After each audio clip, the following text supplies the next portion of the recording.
Hello and welcome back to another episode of the Chronic Fatigue and Burnout Recovery podcast. Today I'm going to cover part 2 of the little series I'm doing on how to have better periods with chronic fatigue or CFS-ME. And although I'm talking about chronic fatigue specifically, this is really just applicable to anybody who wants to have better periods generally. So this section or this part of the series, I'm going to be talking about hormone testing. It's going to be a fairly short episode, so I'm really just going to cut to the chase and get going and talk about how you can test your hormones. But before I do, we want to talk about why. Why would you want to test your hormones? And for the most part, I guess ruling hormones in or out can be helpful in terms of how they may be contributing to fatigue. Some people also just like to know what's going on in their body and understand if there is something happening that they need to address. The other thing, or another reason why we may want to be monitoring hormones, is not necessarily to look at the hormones specifically, but if we're using more of an advanced test like the Dutch Complete Hormones test, which I'll talk about today, that also gives us other information about detoxification and how we're breaking things down and processing things in the body, which can all be useful information.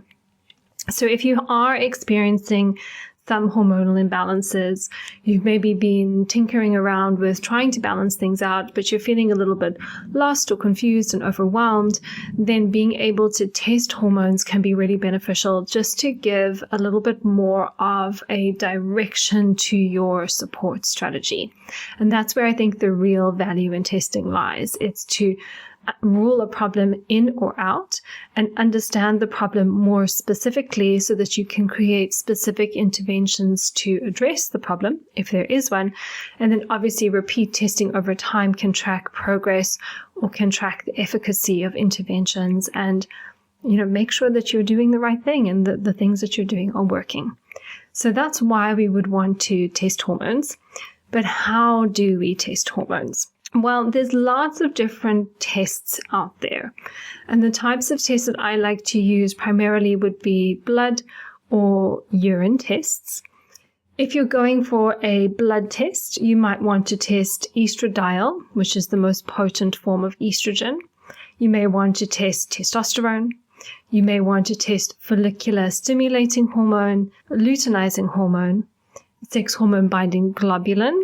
And if you're not quite sure what those different ones are, you can listen to the previous episode where I talk about the different roles of these hormones. And then finally, progesterone. Then also perhaps you might want to do a little bit of thyroid testing because there can be a relationship between thyroid hormone and sex hormones. So then you may want to test thyroid stimulating hormone, TSH. You may want to test T3, T4, which is your thyroxine levels, and then possibly antibodies. Maybe there's some autoimmunity in your family and you're curious about that. And if you can, maybe a reverse T3 measurement as well can be helpful. All of these ones which I've just listed off can be done in blood. You can ask your doctor to test them for the most part. They might not be so keen on testing T3 for you. They might not be so keen on testing your reverse T3. But everything else you should be able to get if you request it through your doctor. If you prefer not to go through your doctor and you'd like to go privately, MediChecks is a company that I frequently use with my clients, and they will do all of these tests that I've listed off. And for the most part, you can do all of them with a finger prick blood spot, which means that you don't necessarily need to go anywhere and have any blood taken, provided you are not squeamish about pricking your own finger and milking it for a little bit of blood. You can do all of these tests in the comfort of your own home. But when we're looking at measuring progesterone, remember that progesterone, if you listen to the previous episode, is only produced in the second half of the cycle, and it's only produced if you ovulate. Therefore, the timing for progesterone testing is going to be important. And generally speaking, it's recommended you do progesterone at day 21 of your cycle. if you have a 28-day cycle. So if you have a 28-day cycle, you could test progesterone at day 21. And then if your progesterone was low, for example, you may not have ovulated, or whatever progesterone reading you get would be a reflection of your progesterone production. If you don't have a regular cycle, or your cycle is longer, or your cycle is shorter, then you've got a couple of options. So if your cycle is consistently shorter, so for example, if it's consistently 25 or 26 days compared to 28 days, the difference between 25 and 26 and 28 is 2 or 3. So that would mean instead of taking the test on day 21, you could do it on day 18 or 19. Alternatively, if your cycle is consistently longer, so it's always 30 days or 31 days, then you would do your test on day 23 or day 24, so 2 or 3 days after that 21st day. But if you've got an irregular cycle, then you may not know, do you need to take it earlier? Do you need to take it later? And this is where you can track your basal body temperature to assess for ovulation, like I discussed in the previous podcast episode. So once you start to see an increase in body temperature, you can confirm ovulation. And then you would just count 6 or 7 days of that increased body temperature, and then you would take your progesterone test. Alternatively, you could use a luteinizing hormone urine strip. So you can buy these for about £5 on Amazon. When you think you're going to be ovulating, you pee on the strip. If it tests positive, then you count 6 or 7 days, and then you can do your progesterone test. So those are different ways you can make sure that you accurately test progesterone at the correct time. If you're going to be testing progesterone, you may as well just test everything else at the same time as well. Then in terms of other little things that you can use, there is a device which is called the Mirror Fertility device. And it is a kind of like the equivalent of a blood sugar finger prick device, in that it lets you track and assess things in real time, as opposed to, having to take a test and then send it off to the lab and then wait for the results. The Mirror device is a home kit that allows you to assess hormone levels. It is done with urine. So you get these wands, which you'll dip in your urine, and then you put them into the device and it will give you a reading. And then that can give you a reading about luteinizing hormone. It can give you a reading about estrogen, estradiol, and it can give you a reading for progesterone. So where this can be useful is women in perimenopause who don't know if they're coming or going, and sometimes just being able to pee on a stick and get a result from a little machine and just be like, oh, that's why I feel really rubbish today, or that's why I feel really anxious today, or that's why I feel really tired today, or that's why I feel really moody today. It's just my hormones. And there can be a little bit of reassurance that comes from knowing that. But the device was actually designed specifically more for fertility. So if you are wanting to track optimal times for your fertility window, having that information, the luteinizing hormone, the estrogen, and the progesterone can be very useful. I don't use this with a lot of my clients because not many of my clients are that interested, but it is worth mentioning in case you're a data geek like me and you like to experiment and explore and learn more about your body. And so then we get to the final testing option, which is the Dutch hormone testing. This is a urine test that is offered by a laboratory that's called Precision Analytical.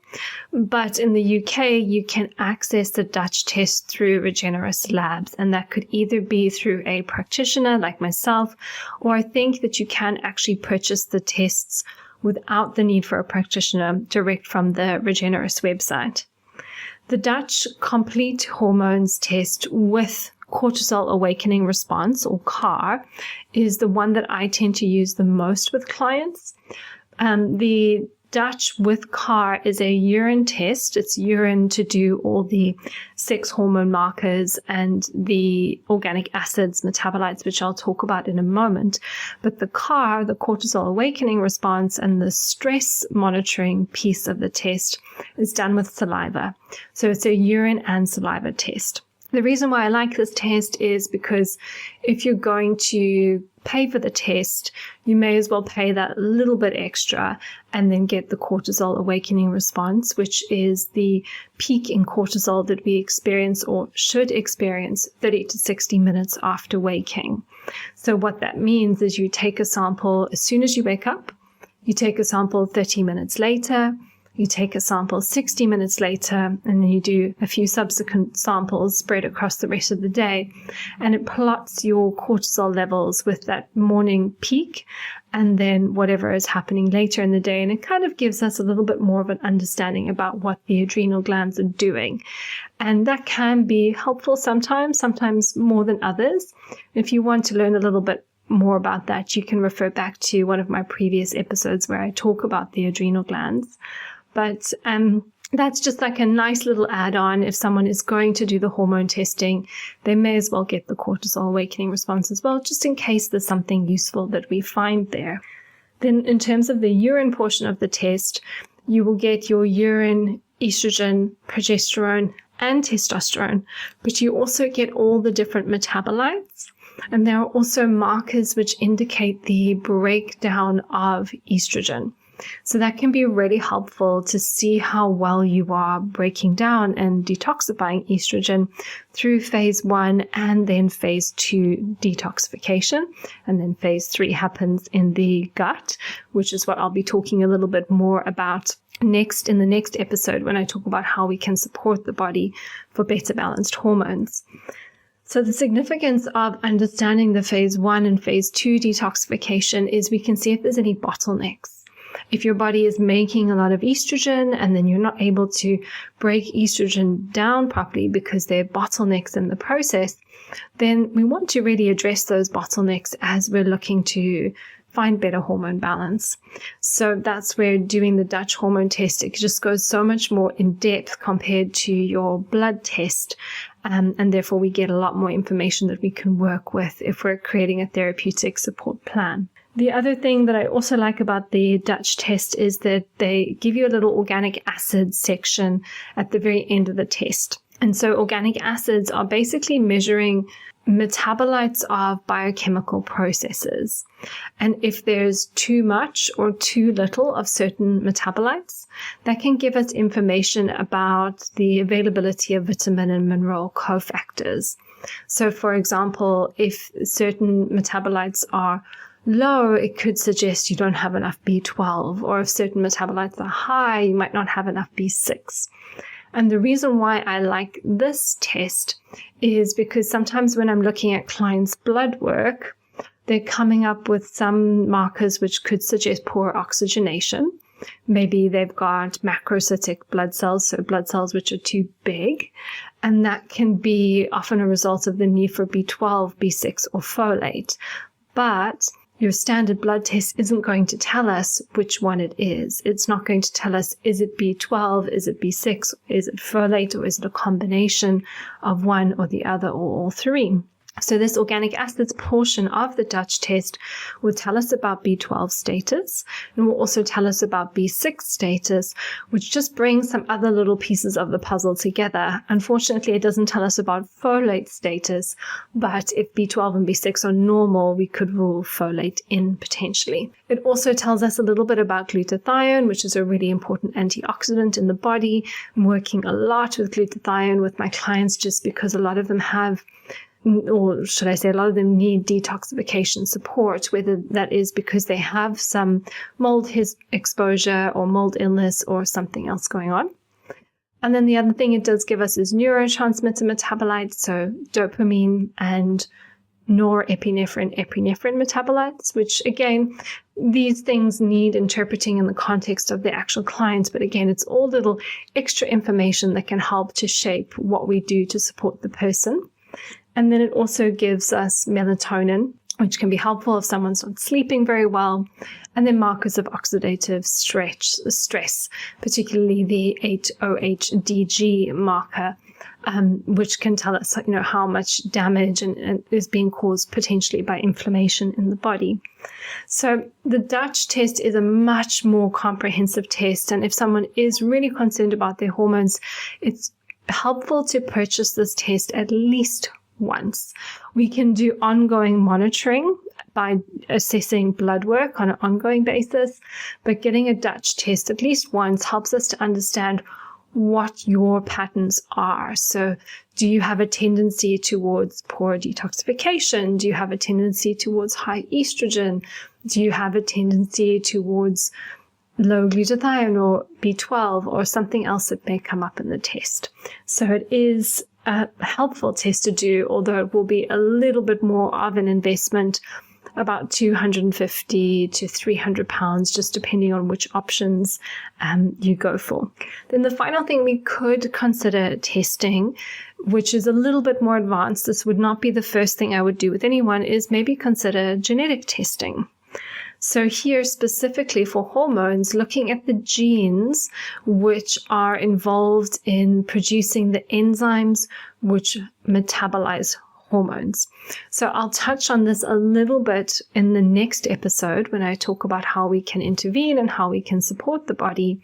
But we want to make sure that we have healthy enzymes for hormone detoxification.